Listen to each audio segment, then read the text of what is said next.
Hello and welcome to the Just the Job YouTube channel. What is Just the Job?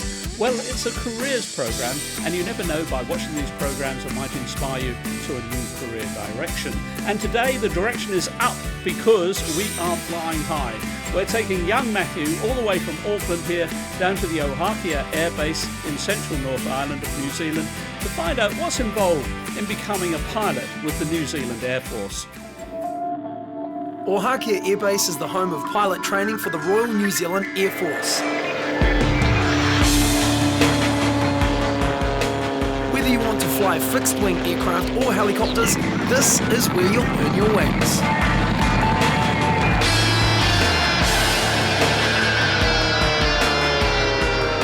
Pilot Officer Andrew Day will show Matt the ropes. He's midway through his pilot training. G'day, you must be Matt. Hi, you must be Andrew. You ready for a big couple of days? Definitely, yeah. All right, well, before we start, you're going to have to get used to some of our equipment, so wrap your head around this. Sweet, let's do it. Before you become a pilot under training, you first need to complete a 22-week officer training course where your leadership and survival skills will be tested. On officer training, we spend a lot of time dealing with command, leadership and management, really working with people, a lot of team-based exercises out in the classroom and out in the field. And a lot of those were over extended periods of time under a lot of time pressure. And that was all before I got to pilot training. After officer training, I had survival school, and that involved a number of nights out in the bush by myself, very little food, very little sleep, just trying to survive off the land as best I could and really enhance my chances of survival should anything ever happen to me in my aircraft. The selection process for the pilot under training course is not solely based on your academic performance. You'll be assessed on a multitude of criteria. We give them some aptitude tests and look at a whole lot of competencies. We interview them. We have basically a whole selection board for them over about 3 days per applicant. And so psychologists are heavily involved in that, and we interview applicants at that board. Okay, Matt, when you're a pilot under training, you come and stay in what we call H block. Okay. This is pilot training accommodation. Get your own room, walk-in wardrobe, bathroom, air conditioning, and your office. Okay. Not to mention a nice double bed. We're always looking for leadership. That's a given for any officer role. We like people to be proactive. We like people who view situations as challenges rather than obstacles. This is the lounge. This is where we hang out after work. We have a lot of good times here, a lot of banter between the different courses, and it's a really good place just to chill out, watch the news, clear your head and then go back to work afterwards. Pilot Officer Penny Cool considers herself one of the boys. Penny's in the primary phase of the course. So how long do you have to study before you go up in an aircraft? Well, for us, we've taken 5 weeks of study before we actually get to jump in the aircraft and go up flying, but we're now flying, so it's good. How hard are the exams? They are hard, but you put in the work and you get through them pretty good. Students are tested on a regular basis and have to attain a pass mark of 80% on every paper. Any questions you might have or any arguments, we'll argue it, I'll win, and that'll be the end of that. English, maths and physics are key academic subjects. Anything involving leadership skills is a big help too. Okay, Matt, for your flight today, you're going to be flying with the Officer Commanding Pilot Training Squadron. This is Squadron Leader Anthony Budd. Come in. Morning, sir. G'day, mate. Hey, Matt. Hey, Matt. Nice to meet you. Welcome to Ohakea and Pilot Training Squadron. So you're ready for your FMIL flight? Yep. Fantastic. Well, look, we're going to get you down there, give you a safety brief, and get you all kitted up. Looks like a lovely day for it, so we'll get into it. Sweet. All right, follow me. Sweet, mate. Sergeant Karen Peacock is responsible for fitting and maintaining the flying equipment used at Pilot Training Squadron. Morning. Hey, Kaz. Hi Matt, how are you? Good. Good. Right, I'm going to sort you out with a helmet and vest and stuff. Sweet. So follow me. Each helmet is individually fitted and can literally save your life. The shell can withstand a massive weight being dropped onto it. That's all that they usually use when it's sunny, because it looks cooler actually. And the visors are pretty durable too. This one's impressive, a shotgun. Whoa. Providing protection from enemy fire to bird strikes. Yep, so that's comfy. Cool, that's it. Sweet. And once the hat fits, we move to the safety vest, which rivals Batman's utility belt. Emergency combat kit, flares, a knife, even a mirror. The helograph for signalling aircraft, or because it's a mirror for shaving for the cameras when they come to pick you up. The heaviest part of the kit is the parachute, but as Kaz explains, This is an emergency escape parachute, so it's a 28-foot parachute and the descent rate's quite quick. You have to jump under 150 knots and you have to weigh under 100 kilos to wear it. Otherwise it's a faster ride. Cool. And I'll get you some sick bags because you're going to be doing some aerobatics. time to hit the air running. Ace pilot, squadron leader Anthony Budd will escort Matt on his familiarisation flight called a famil. Already warm up there. Clearance clear, keeps us all slaves synchronising. Clear, clear.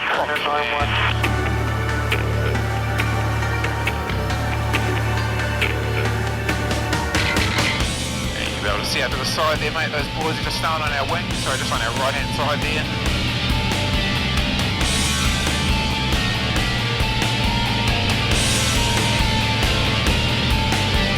How cool is that, man? Oh, I hate this job. Today, we'll find out how Matt's stomach handles the aerobatics. Does Matt have what it takes to fly? He's about to get a taste of life in the air. Airframe flaps are up, no fuel imbalance here, looks lovely. Security, we're all locked in and everything's secure. The famil flight that the Air Force run is the very first flight you ever get in air training.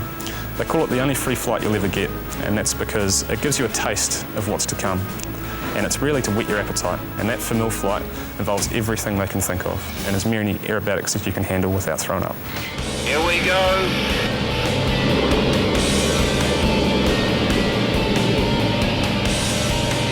How's that? Too easy. The aircraft that we fly is what we call a CT-4E. It's a New Zealand-built aircraft. All of them are handmade. It's quite a nifty little thing. It's 300 horsepower.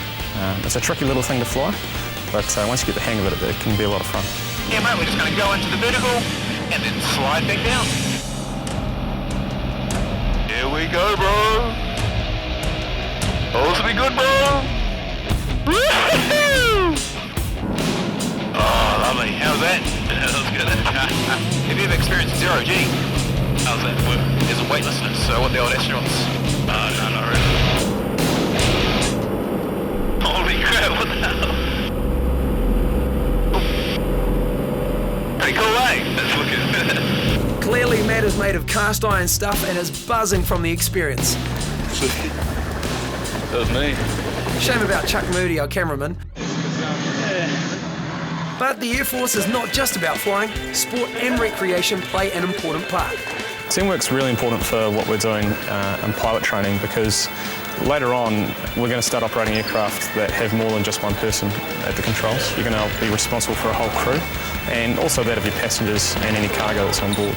And that really gets into crew resource management and being able to work together, understand each other and work efficiently, because where we operate at times we don't have the luxury of time to think about things. So you've really got to know each other, understand each other and get that teamwork happening to make the mission go smoothly. In phase 1 of your training, you'll learn to fly the CT-4E aircraft. Okay, welcome there, Matt, for your GH1. The crew is yourself and myself. Each general handling training flight is preceded by a one-on-one briefing with your instructor. The briefing is very important. It sets the stage. The student comes in, and again, it's nice one-on-one time with the student before they get into that noisy environment. Okay, the aim of this study there, Matt, as you can see, is to operate the engine controls, operate flight controls, interpret the instruments. The instructor will go through and pretty much glean the information off the student to make sure they've done their work. What do you reckon the throttle controls there, Matt? Speed? Speed. Sweet, good as gold. Obviously, I know you'll be wanting to have it at full throttle through most of the way, but we'll see how we go there. The cockpit of the trainer is a very tight space, so Buddy sets a few ground rules before takeoff. Pretty much just if we do have any problems throughout the study, then, mate, if you have control, I'll take it back off you via a positive handover. The teaching style we use has been built up over years and years of experience. We show them first, and we show them the manoeuvre so they can get to feel what it's like, they can see what's going to happen and experience the manoeuvre. Yes, there it goes. Looking back there, mate. There we go, there's the other horizon. Now here comes the G-go, mate. So 3, 2, 1, here it goes. Grip those teeth, mate. That's the way, grip those teeth. Hold it. How'd that feel, big guy? Yeah, that's pretty big. Yeah, it's pretty good, eh? We'll then get them to conduct the manoeuvre by themselves. You have control, mate. 3, 2, 1, pitch. That's the way, bring it on. Bit more. Good. And freeze, looking back. Oh, it's looking nice. Hold it, mate, hold it. Yes. And level. Nice. Didn't even have to touch it, mate. Awesome. I have control there, big guy. They'll do it themselves and we'll analyse it. And if we need to, we may intervene. And give it everything to the left, mate. Yeah, that's the way. Get ready to check. And nice. Too easy, mate. Oh, yeah. Bloody natural. Oh, it's time for another. Okay. Lift the nose up. Check it there and give it everything. Other way this time. Good man. Gotta spice it up, you know. Good stuff. I have control. Mate, you're a bit of a natural. Oh, yeah. Yes. Back on ground and a chance to check out the next step towards obtaining those coveted wings. And that takes you to the King Air, a much larger, faster aircraft with more systems for the pilot to handle. The objective, to master this twin-engine beast, go solo and get your wings. So Matt, this is the B200 King Air, twin-engine turboprop. So the top speed is 259 knots. Okay, what's that in kilometres? It's about 470 k's an hour. Okay, so Yeah, so it's a bit faster than what you're doing on the road. yeah. So when you're navigating around in the King Air, obviously 470 kilometres an hour, it's a bit faster than in the trainer, so your mind's got to be thinking a bit faster, a bit quicker. Yeah. And especially when there's a lot of things going on, like your instructor might fail an engine on you. Yeah. So you've got a lot more things to sort out. Do you mind if we take a look inside, mate? Yeah, sure. Sweet. The King Air is not just a training aircraft. It's used to ferry VIPs, including the Prime Minister, around the country. How long have you been training for? I've been training all up for about 2 years, and just on the King Air I've been flying over for about 4 months. What do you have to do to get your wings? After you've flown solo, you've got 4 check flights, so they're 4 test flights. So one of them is the IPT, which is the instrument progress test. One of them is the night handling test, so just flying around the circuit and out around the local area at night. Visual navigation, so just navigating around the country low level. And then the final test is the final handling test, which culminates all those ones, and after that you'll get your wings. What do you want to fly in the end? After this I want to become a captain on the King Air, and then eventually hopefully a captain on the C-130 Hercules. Okay. In this advanced stage of your training, there is still plenty to learn, and you have to continue passing both flying and written examinations. We'll do a quick recap of the reduction gearbox. What are the limits that it governs to between? Stu, you got that one for me, mate? Governance up to 2080. Is that the normal governor or the overspeed governor? Oh, that's overspeed governor. Okay. A good working knowledge of your aircraft is essential for a pilot, for both practical and safety reasons. But the ultimate goal for every pilot in training is to achieve their wings. This will take approximately 200 plus flying hours. Okay, Matt, up here is our wings, and this is what you get after 18 months of hard slog on pilot training. The patch that I've got on my chest is a big milestone, but this is what everyone is working towards. Okay. Why is it in a locked cabinet? I guess it's in a locked cabinet as a wee reminder that even though it's got your name on it, it's not yours by right, and you've really got to earn it. And when you've earned your wings, what happens next?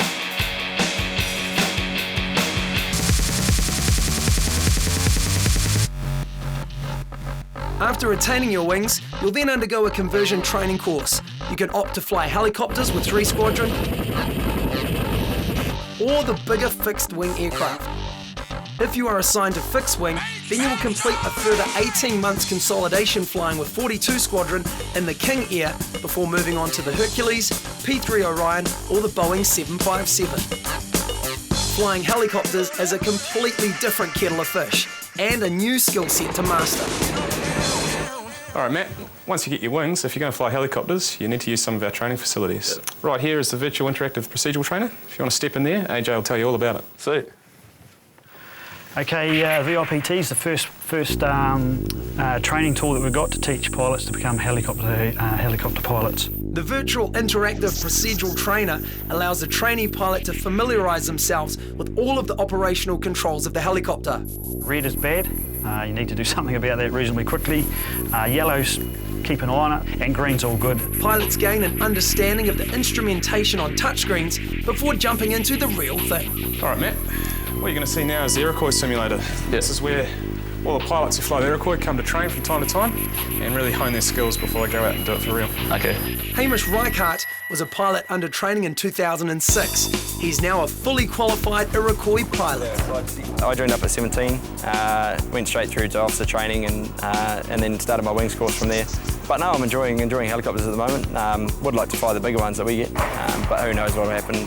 I'm here for a good decade at the moment, so. Just slowly pull in your left as you start to move, correct, and it only needs very small movements. Whoa, it's way different now. There you go. Cool. So put in a bit more left leg. There you go. You're now successfully above the buildings. The simulator is a great tool for learning how to cope in emergency situations, and this is its primary function. As we're flying around, you might have something like an engine failure. Okay, and that basically goes like this. It's a lever on the floor, and then you fly it to the ground. Okay, pull back a little bit more. There you go. Great success. Crash landing. What's great about the simulator? If at first you don't succeed, you can fly again. So come in and see if you can land on that bright yellow big square thing there. And there you go. First simulator landing. A helicopter doesn't fly anything like an aeroplane. We use a coordination of both hands at once and both our feet. Anytime you move one control, it moves everything else. Yeah, it's quite a challenge. The Iroquois Helicopter, affectionately known as Huey, first flew in 1956. Its peacetime role is performing search and rescue. Rightio, so welcome to the Iroquois itself. So first in here we've got the captain's seat. So in here sits the captain. He's got all his flying controls, got his instruments, engine instruments and radios. As we move back, we go to the workhorse. So I've got the transmission sitting up the top there, takes a drive from the main engine, gas turbine engine, first helicopter that came out with them. How old is the helicopter? This particular helicopter was first accepted in 1966. So it is pretty old? It's pretty old. They are nothing like they were when they first came. They've been heavily upgraded.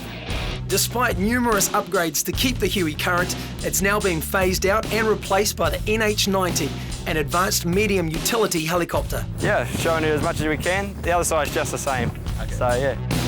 If you are assigned to fly fixed wing, then you may end up flying the fastest plane currently in the force. 40 Squadron currently operates 2 Boeing 757-200 aircraft. The fleet undertakes operations all around the world. This is our Boeing 757 aircraft. It's one of the larger aircraft that we operate. I've managed to just tee up an interview for 5 minutes with the captain because they're going to take off shortly. Jump up and up the stairs, mate. Have a look. See what you think. Thanks, mate. Today, Matt will be meeting Captain Justin Sr., who was a pilot under training in 1999. I joined as a direct entry pilot. Started pilot training squadron, then to the King Air, then moved to 40 Squadron on the C-130 Hercules, and then in 2004 I came across to the Boeing 757. So how long has the 757 been in service? The aircraft were introduced to service in 2003. It fulfills a strategic transport role, so it can be anything from transporting troops overseas, VIP flying, we can also do air medical evacuation, pretty much anything, anywhere, anytime. What do you like most about your job? A couple of things, be the variety of work. We're pretty lucky we don't go to the same places all the time, and also the opportunity for travel, literally go around the world in this aircraft. Sweet, that was awesome. I can't say I've worked a day in my life. I've had incredible challenges, you know, amazing flying, and worked with amazing people in so many different environments. We earn a salary and we do not have to pay for any of the training that we receive. We just pay for it in sweat. Military aviation is awesome. There's stuff that we do, low flying and a lot of work with the police and the army as well that you just wouldn't do in a civilian role. Kind of cool to be able to say, like, I'm in the Air Force and I'm training to be a pilot. I would definitely like to join the RNZAF. This has been a life-changing experience for me and I would like to do it again. I think Matt did really well. I think he had good communication skills. He briefed the squadron. Expect an ILS DME approach to runway 27. And they were happy with that. This wind is 330 at 8 knots. He also showed some fortitude in the stomach area when he went up in the air trainer. Came back buzzing, didn't throw up. That was me. I think he's got what it takes, and I think he'd do well if he showed up here on base. Matthew, if we could have Matthew front and centre, please. Come on out, mate. Well done. Thank you. On behalf of the Royal New Zealand Air Force and everybody here at Pilot Training Squadron, we'd just like to congratulate you on your first familiar flight. You did really well, mate, and for that we have your own name tag to take back with you. They're ready to go, and Pilot Training Squadron patch there. We look forward to seeing you back here again soon. Well done, mate. For more information on this program, visit our website at www.justajob.co.nz. The link is in the video description below. And don't forget to subscribe, as we have more new videos coming out every week.